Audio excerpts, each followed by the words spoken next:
Saludos, estimada profesora Rosmary Rosales, facilitadora del subproyecto Seminario 3, Estrategias y Competencias para la Escritura de Texto.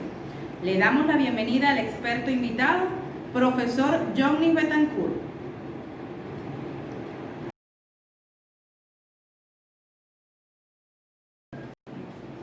Los integrantes del equipo son Aleida López, David Terán, Félix Vargas, Milagros Daboín y mi persona, María Gabriela Molina. La descripción de la maestría en innovación curricular. La maestría plantea formar investigadores que produzcan conocimientos originales e innovadores en líneas de investigación de innovación y desarrollo curricular, con habilidades, destrezas, actitudes y valores para contextualizar, resignificar, diseñar programas de formación académica que respondan a la realidad cambiante de la sociedad, que aborden estrategias innovadoras para consolidar y desarrollar el proceso de evaluar, aprender, enseñar e investigar. En cuanto al subproyecto, Seminario 3, Estrategias y Competencias para la Escritura de Texto, es un espacio de formación y construcción colectiva para potenciar habilidades y afinar competencias en la redacción de texto con estilo académico-científico. El objetivo de la videoconferencia es construir un espacio de reflexión, discusión y producción entre los maestrantes, el facilitador y el experto en el tema de interés, bajo las instrucciones y temas dados por la facilitadora, propiciando las bases para la comunicación efectiva. A continuación, el derecho de palabra a la facilitadora profesora Rosmary Rosales. Muy buenos días, saludos y bendiciones. Quien les saluda, Rosmary Rosales, en esta oportunidad desempeñando el rol de facilitador en este espacio pedagógico y académico denominado Estrategias y Competencias para la Escritura de Textos. En esta oportunidad vamos a poder desarrollar un encuentro didáctico con nuestro experto relacionado con temas tales como el signo, los signos naturales y artificiales en la vida, en lo que es el desarrollo de la pragmática y el discurso, la relación que todo esto tiene para potenciar aspectos propios de la escritura de textos con estilo académico-científico. Sean todos y todas bienvenidos a este espacio que sea de crecimiento y valoración para todos.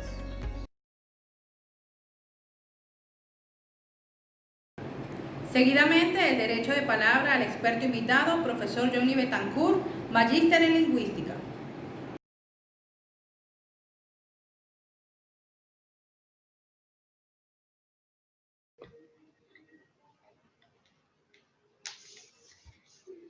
Saludos. Por petición de un grupo de estudiantes de la maestría en innovación curricular del BPA, me dispongo a tratar ciertos tópicos de lingüística, como por ejemplo la pragmática y el signo. Soy el profesor Johnny Betancourt. Empecemos por conocer un poco quién fue Ferdinand de Saussure. Ferdinand de Saussure fue un lingüista suizo nacido en Ginebra en 1857 y falleció en Morges en 1913. Se le conoce como el padre de la lingüística estructural del siglo XX y fue fundador de la gramática estructural. Inició la escuela de Ginebra dentro de las llamadas escuelas estructuralistas. Dentro de los aportes de Saussure a la lingüística, enunció la dicotomía lengua y habla. Hizo la definición del signo lingüístico. Hizo la distinción entre sincronía y diacronía de la lengua. También nos habló de la dicotomía lingüística interna y lingüística externa. Y postuló las bases de la teoría estructuralista del lenguaje. El signo lingüístico. Para Saussure, El signo lingüístico estaba relacionado con las palabras. Definió la lingüística como la ciencia que estudia estos signos verbales y la incluyó dentro de una ciencia más general que se ocupa de la totalidad de los signos en la vida social, la semiología. Por ello, sus conceptos fueron aplicados luego a la reflexión sobre los distintos tipos de signos. Para Saussure, la lengua es un sistema de signos y explicaba que el signo lingüístico es una entidad con dos caras, la unión entre un concepto o idea, el significante, y una imagen acústica, el significado, que se corresponden recíprocamente. La imagen acústica no es el sonido, sino la representación mental de la cadena de sonidos que se corresponden con un determinado concepto. Por ejemplo, si uno piensa en el sonido de una palabra, solo piensa en el sonido, sin pronunciarla, no hay sonido físico, pero sí una imagen acústica. El signo lingüístico es un ente social, es un sistema para expresar sentimientos, comunicar ideas, necesidades. La comunicación toda tiene que ver y está envuelta de signos. En su clásica imagen sobre el signo, que en este caso sustituimos al árbol de Saussure por una bandera, Saussure nos explicaba que existe un significante, que es la imagen acústica, y existe un significado, que es el concepto. En el caso del significante, esta imagen acústica se representa por una cadena de sonidos, de manera que el significante puede ser la forma, el sonido o las letras. Recordemos que esta imagen acústica o significante representa la huella psíquica, tal como lo habíamos explicado. Y el significado es la imagen mental, es el objeto, es el concepto o idea que se forma en nuestra mente. La imagen acústica entonces son las formas, los sonidos y las letras. Y la imagen mental es el concepto o idea. Lengua y habla. Para Saussure, esta dicotomía, lengua y habla, fue muy importante. Saussure decía que el lenguaje es la capacidad humana y universal para expresar sentimientos y pensamientos a través de los signos. Establece que el lenguaje sirve para expresar esos sentimientos de los seres humanos. Y justamente explica que a través de los signos expresamos esos sentimientos y esos pensamientos, de manera que, para Saussure, nosotros los seres humanos tenemos una capacidad natural implícita para usar el lenguaje. Nacemos ya con la capacidad del lenguaje. En este punto plantea su dicotomía en la que muestra que el lenguaje no es más que la conjunción de la lengua y el habla. La primera de ellas es un componente social y la segunda, un componente individual. La unión entre la parte abstracta, que es la lengua, y la parte concreta, que es el habla, hace que surja el lenguaje. Por tanto, aunque ambas se puedan estudiar por separado, deberán darse a la vez para que haya lenguaje. Dicho de otro modo, si no existe habla y lengua, no puede existir lenguaje alguno. Ahora bien, la lengua. La lengua es un sistema abstracto y cultural. Independientemente de la voluntad de los hablantes, está compuesto por signos. Es decir, a pesar de que los hablantes no quieran, todo lenguaje es un sistema creado culturalmente y abstracto, con unos signos propios. Así, la lengua sirve para expresar ideas a sus hablantes, usando sus estructuras mentales. Por tanto, atendiendo a sus teorías, podemos decir que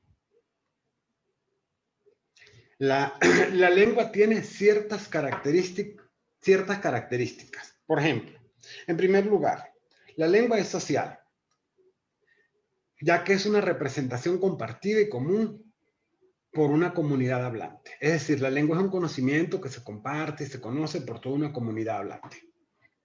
Debido a que se trata de un conocimiento que se encuentra dentro de los hablantes, en sus estructuras mentales, y se trata de un conocimiento concreto y no abstracto, se denomina la lengua como psíquica. Esto hace que la lengua sea pasiva, ya que la información que ya tiene el hablante es transformada mediante procesos mentales involuntarios. La lengua es un sistema de signos en el que tan solo será necesaria la unión de un concepto con su imagen acústica, de manera que podría decirse que la lengua es homogénea. En cuanto a la dicotomía lengua y habla, tenemos que el lenguaje es un sistema de signos lingüísticos que sirven para comunicarse. Por ejemplo, la escritura, los sonidos, las señales, por ejemplo, el alfabeto Morse, las señales de tráfico, los gestos, etc. La lengua es el sistema, la estructura, es social, institucional. La lengua es el conjunto de sonidos articulados con que el hombre se manifiesta. El habla, por otra parte, es la realización, la actividad individual, es la actualización de la lengua. Dentro de las características de lengua y habla, vamos a dar algunas características primero de la lengua. Podemos decir que la lengua es teórica, la lengua es psíquica, es un código lingüístico, es un conjunto de signos lingüísticos, es de uso social y es estable. Mientras que el habla es práctica, es psicofisiológica, es el uso del código, es la realización de la lengua, es de uso individual y es variable. Dentro de las características del signo lingüístico tenemos que el signo lingüístico es arbitrario, que tiene linealidad y que es mutable y a la vez inmutable. Con arbitrariedad vamos a expresar que el signo lingüístico es inmotivado. El signo lingüístico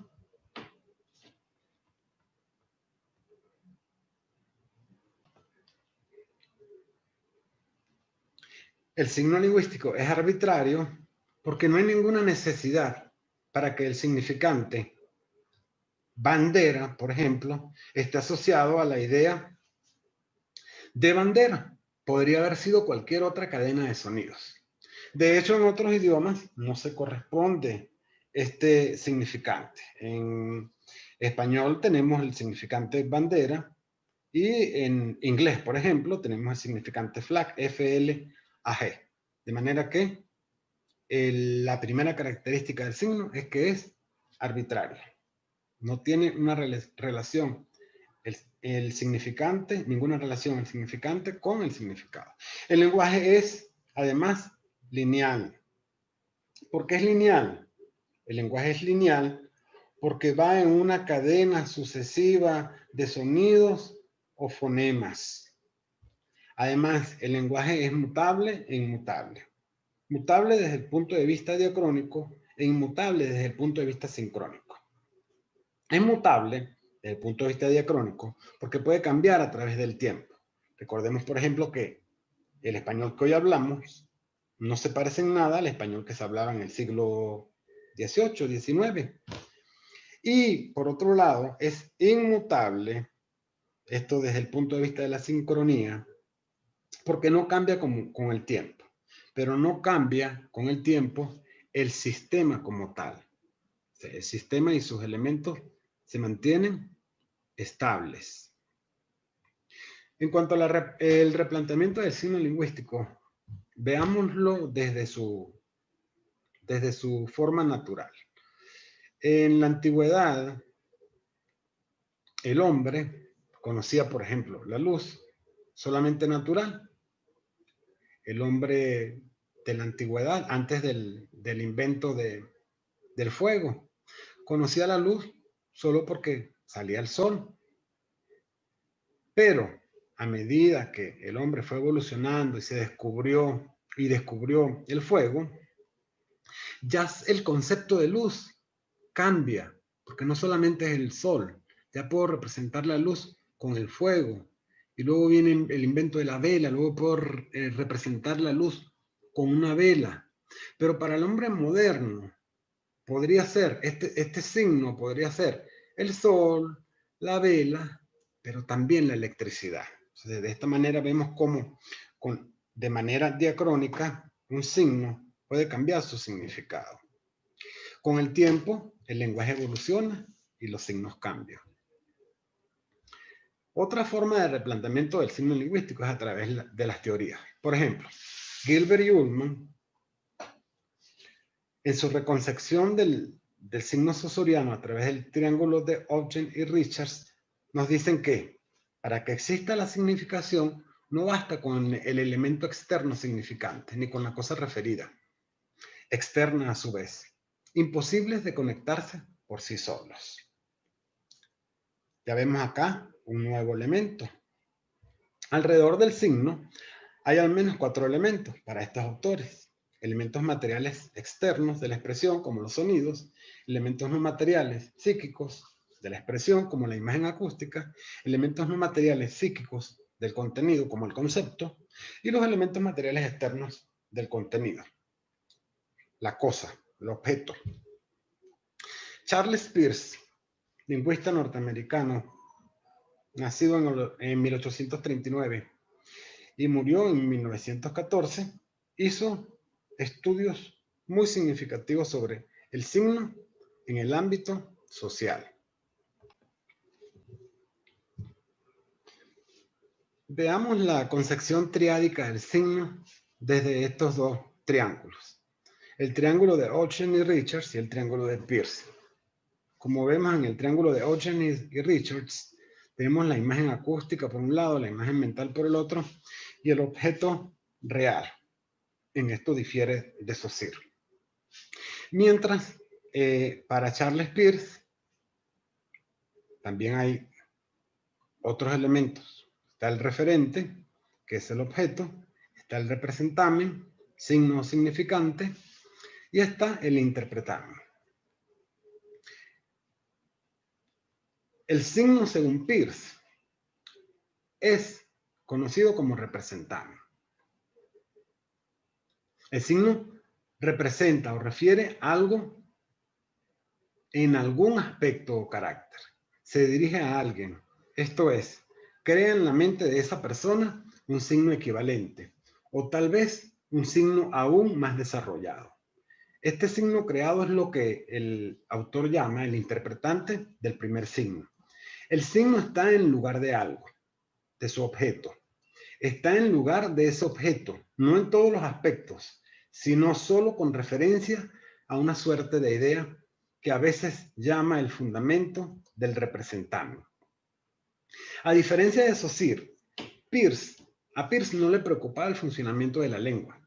Su preocupación era más general, ya que le interesaba cómo el hombre conoce la realidad. La semiótica, que para él debía constituir el marco de referencia para cualquier investigación, permitiría indagar en la relación que el hombre establece con el mundo. Según Peirce, un signo es algo que está para que alguien, en lugar de otra cosa, en algún aspecto o carácter. Como vemos, no hay nada que lleve a algo a ser un signo. Cualquier cosa puede serlo, siempre que se establezca la relación. Está para alguien en lugar de otra cosa. El signo es, entonces, la relación, no la entidad.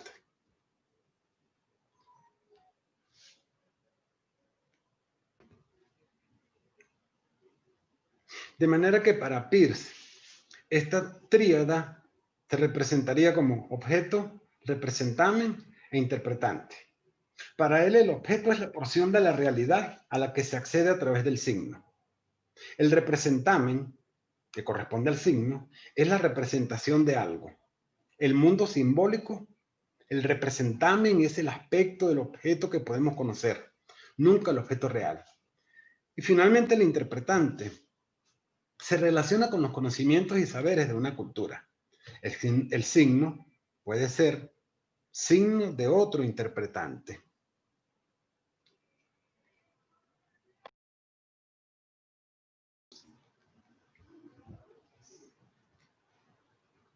Los seres humanos nos comunicamos mediante signos. Percibimos signos a través de nuestros sentidos y les damos un significado. Los signos son objetos, sonidos o sensaciones de muchas clases que tienen para nosotros un significado. Por ejemplo, pensemos en estos signos y lo que significan. Cuando vemos que el cielo está oscuro, eso es un signo, porque significa que muy probablemente puede llover. Cuando vemos, por ejemplo, a una enfermera con su uniforme blanco, sabemos que está relacionado con el signo salud. Cuando alguien se ríe, sabemos que es un signo o una indicación de que esa persona está contenta. Cuando oímos una alarma o una sirena de una ambulancia, cuando pasa por la calle, eso nos indica que muy probablemente haya una emergencia y la ambulancia va a cumplir el servicio. Además de esa clasificación de los signos, podemos agrupar los signos en dos grandes grupos: los signos naturales y los signos artificiales. Los naturales siempre han formado parte de la naturaleza, desde que nosotros existimos. Por ejemplo, cuando comienza la época de lluvias en nuestro país, los agricultores lo interpretan como signo de que llega el tiempo de sembrar. Los signos artificiales son los que se han inventado para facilitar la comunicación en la vida social. Pensemos, por ejemplo, en los silbatos. Los hay de muchas clases y suenan de distinta manera. Unos nos advierten de algo, otros sirven, por ejemplo, para indicaciones en los deportes. Otro ejemplo de signos artificiales son las señales de tránsito, semáforos, de advertencia, etc. Veamos estas imágenes que tenemos en esta diapositiva. Tenemos el signo o un símbolo de un semáforo. El semáforo nos puede advertir una emergencia, que nos detengamos, que avancemos o que estemos preparados para avanzar. Un cielo oscuro es un indicativo de que puede llover o de que puede venir una tormenta. Cuando hay humo en la naturaleza, por lo general, lo relacionamos con el fuego. Y finalmente, cuando hay un arco iris en el cielo, lo relacionamos básicamente con que ha dejado de llover. La pragmática y discurso y el signo y el discurso. La pragmática es la ciencia que estudia los principios que regulan el uso del lenguaje en la comunicación, es decir, las condiciones que determinan tanto el empleo de un enunciado concreto por parte de un hablante en una situación comunicativa concreta, así como su interpretación por parte del destinatario. La pragmática toma en consideración los factores extralingüísticos que determinan el uso del lenguaje. Como vemos, estos factores extralingüísticos no son estudiados directamente por el estructuralismo. A saber, le importa la pragmática, el emisor, el destinatario, la intención comunicativa, el contexto verbal y la situación o conocimiento que el hablante pueda tener del mundo.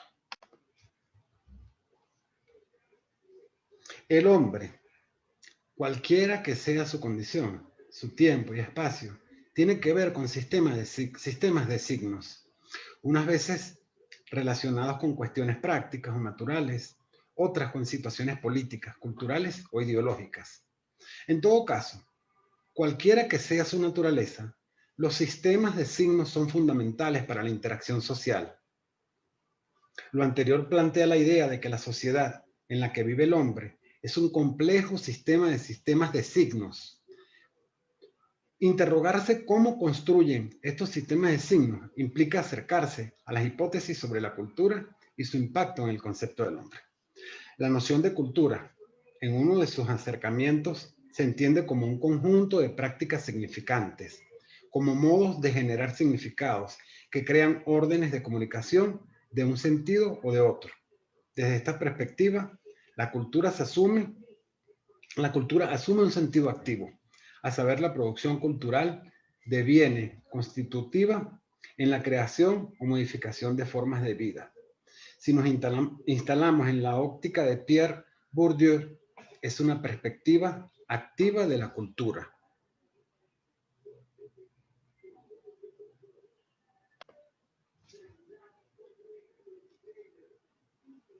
Nuestro sistema nervioso central creció en la interacción con la cultura, en interacción con los sistemas de significación. Esto es, lo que nos permite producir e interpretar símbolos tales como un gesto, un indicio de una enfermedad, una palabra de una lengua natural, un símbolo, como por ejemplo la cruz. De allí que se desprende que la cultura debemos estudiarla como un fenómeno semiótico o como contenidos de una actividad semiótica, aunque estos dos acercamientos se califiquen de idealistas. Por ejemplo, el autor Humberto Eco los reformula de la manera siguiente. Él dice, la cultura por entero debería estudiarse como un fenómeno de comunicación basado en los sistemas de significación.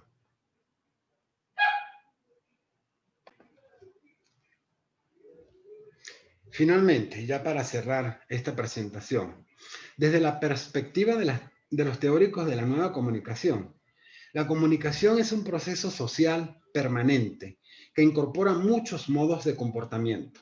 La palabra, el gesto, el espacio interindividual, la mímica, etc.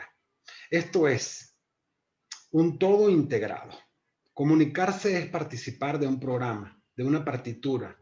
Es lo que se conoce como el modelo orquestal, en oposición a los modelos telegráficos que se basan en la teoría de Shannon y Weaver, por ejemplo. Según estos autores, el signo se utiliza para transmitir una información o para indicar algo a alguien, a saber, la fuente, el emisor, el canal, el receptor y el destino. Seguimos con las preguntas generadoras. Primera, ¿cuáles son las implicaciones del replanteamiento del signo cuando redactamos un texto académico? Segunda, ¿puede entenderse la vida humana fuera del contexto de la naturaleza y sin la creación y construcción de cosas que le ayuden a sobrevivir en su proyecto de vida civilizatoria? Tercera, ¿pudiésemos considerar el signo lingüístico como un indicio que describe a un elemento, fenómeno o acción? ¿Es la pragmática como disciplina aplicable a todo escrito para analizar su relación con el contexto? Y por último, ¿de qué manera se puede hacer uso del discurso para ser empleado en el ejercicio pedagógico?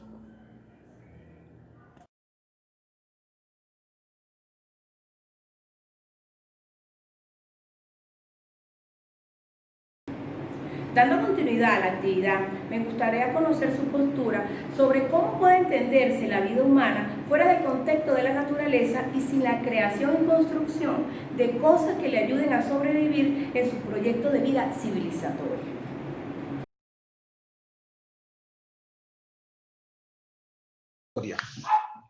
Es imposible concebir la vida humana fuera de la naturaleza. La misma naturaleza va creando esos signos naturales que el hombre ha estudiado y dio paso a través del estudio de esos signos a lo que hoy conocemos como lingüística.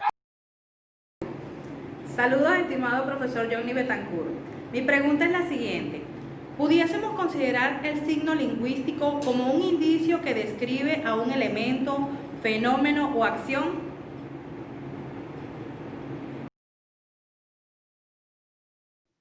Bien, para responder a esta pregunta, recordemos que Charles Peirce clasificó al signo como íconos, índices y símbolos. Justamente vea usted que él dice que un indicio es parte de un signo, de manera que un indicio puede describir un elemento o acción. Por ejemplo, cuando usted ve que el cielo está oscuro, eso es un indicio de que va a llover, de la acción de lluvia. Cuando usted observa humo, usted puede decir que es un indicio de que hay o habrá fuego. Saludos, profesor Johnny Betancourt. Gracias por esa disertación sobre este tema tan interesante. Tengo una interrogante que quiero compartir con usted y es la siguiente. ¿Cuáles son las implicaciones del replanteamiento del signo lingüístico cuando redactamos el texto académico? Saludos. Bien, como ya lo vimos en la presentación formal, el signo puede replantearse desde dos puntos de vista, desde el punto de vista natural y desde el punto de vista de las teorías. Desde el punto de vista natural, tal como lo vimos con el ejemplo del fuego y de la luz solar, de la energía eléctrica, el signo puede cambiar de acuerdo con los procesos de diacronía a través del tiempo. En ese sentido, no podemos decir que en el siglo XXI hablamos y escribimos igual que, por ejemplo, en el siglo XIX. De manera que tenemos que estar muy claros que el lenguaje va cambiando y tenemos que irnos adaptando al lenguaje. Por ejemplo, en el año 2010, la Real Academia de la Lengua publicó la nueva gramática. Entonces tenemos que irnos adaptando a los cambios que los mismos usuarios van propiciando. Mi pregunta generadora es la siguiente. ¿De qué manera se puede hacer uso del discurso para ser empleado en el ejercicio pedagógico? David, recordemos que el discurso puede clasificarse de muchas maneras. Tenemos el discurso pedagógico, que tú estás preguntando, el discurso periodístico, el discurso científico, el discurso político y el discurso normal que utilizamos todos los días en situaciones informales. Recordemos que el discurso pedagógico está centrado en un ámbito académico y que el discurso pedagógico va a depender de las necesidades de esos usuarios o de a quienes ese discurso pedagógico va dirigido, que son los estudiantes, ¿verdad? Recordemos que el discurso es un suceso de comunicación que usa el lenguaje para comunicar ideas o creencias. Tenemos que decir que el discurso como tal, y mucho más el discurso pedagógico, es un proceso dialógico, es un proceso de diálogo. Es un proceso de diálogo donde usted va a hacer ciertas proposiciones y va a generar ese diálogo para tratar de dar respuestas. Esta idea de proceso dialógico viene de la filosofía griega, donde el filósofo Sócrates propuso el diálogo como el centro de la enseñanza. Heráclito decía que el logos era la razón universal. De manera que usted tiene que hacer uso de esos procesos dialógicos para transmitir ciertos conocimientos a sus estudiantes. El proceso dialógico le va a permitir tener esa interacción con ellos. Recordemos que a través del discurso usted también puede influir en su audiencia y usted puede convencer, que es lo más, uno de las características del discurso, convencer a su audiencia de lo que usted está diciendo, de que lo que usted está diciendo es cierto. Entonces usted puede transmitir conocimientos a través de todos estos procesos dialógicos.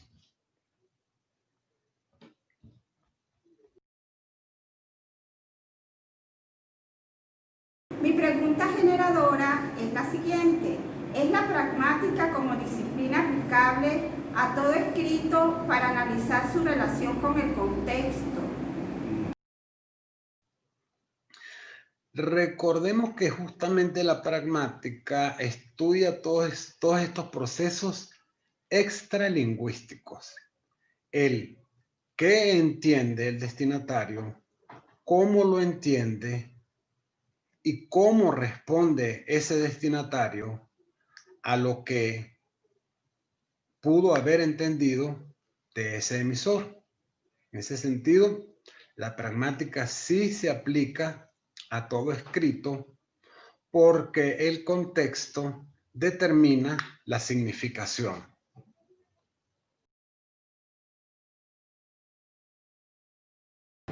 Ha sido un placer estar con ustedes dialogando con todos los que participaron en la videoconferencia, con el propósito de brindar el mayor aporte de conocimientos en el subproyecto Seminario 3, guiada por nuestra excelentísima profesora Rosmary Rosales, a nuestro experto profesor Johnny Betancourt, por brindar y compartir los conocimientos obtenidos necesarios para lograr los objetivos en el tema expuesto.